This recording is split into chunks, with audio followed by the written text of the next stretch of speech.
Have you ever looked at someone who happily spends weekends at home, no parties, no outings, and wondered what's going on inside their mind? Why does staying in feel so good to them when for most people, staying home feels boring or lonely? Today we're going to explore that exact question. This isn't about laziness, social fear, or avoidance, it's about why certain people genuinely prefer being alone at home, and what psychology actually says about it. Let's start with something most of us have been taught: humans are social creatures. We're meant to seek connection, to go out, to be around others. But what if that's only part of the story?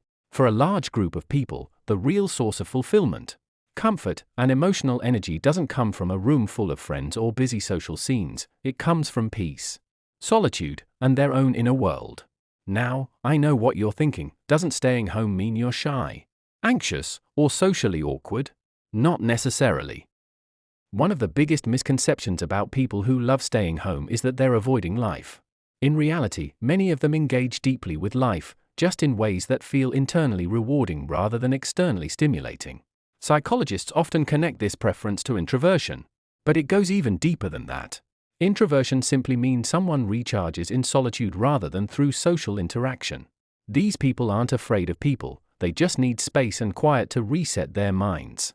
After a long interaction or a busy day, going out again doesn't restore them, it depletes them. Their nervous system literally functions best with less external input. Think of it this way: imagine your brain as a battery.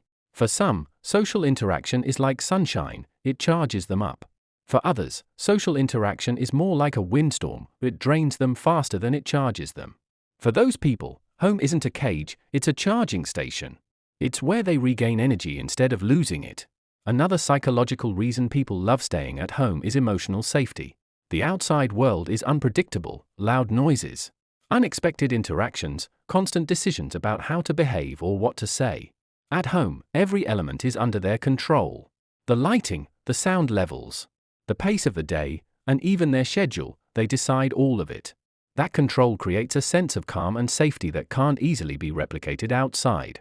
This emotional safety connects to something psychologists call self-regulation, the ability to manage one's emotions without constantly needing external reassurance or stimulation. People who love staying home often have highly developed emotional self-regulation skills. They don't need noise or constant activity to feel alive. They thrive in low-stimulus environments where they can process thoughts and emotions deeply and without interruption. Now, here's a really interesting part: it's not just about recharging, it's about the richness of their inner world. When someone spends a lot of time alone, they often build a vivid internal life. They think deeply, reflect frequently, and may develop strong imagination, introspection, and creative thinking. For them, a quiet evening at home isn't empty, it's full of ideas, emotions, projects, hobbies, and personal growth. And here's something a lot of people don't realize: these individuals don't necessarily avoid people. They simply don't feel the same reward from social interactions that others do. In fact, many are capable of deep, meaningful connections, they just prefer quality over quantity. They'd rather have a heartfelt conversation with one close friend at home than spend hours making small talk in a crowded restaurant. There's also an element of energy management here. Social interactions carry what psychologists call a social energy cost. Each time you interact with others, your brain has to interpret social cues, respond to emotions, and regulate your own reactions. For someone who prefers solitude, that cost is higher. Staying home protects that energy, so it doesn't feel like avoidance, it feels like strategic self-care. At this point, you might be wondering, is this all just personality, or could there be something deeper? The answer is both. Personality traits like introversion are part of it, but so are things like past experiences, sensory sensitivity, and even cultural influences. People who have experienced overstimulating environments, like busy cities or chaotic social scenes, might find home even more appealing because it represents peace and predictability, not more chaos. But here's a crucial distinction: loving staying at home is not the same as unhealthy avoidance. There's a psychological condition called hikikomori, where someone withdraws from nearly all social contact for long periods, and that can lead to distress and impairment. That's different from choosing to stay home because it brings emotional balance and fulfillment. So let's be clear, there's a wide spectrum of home preference.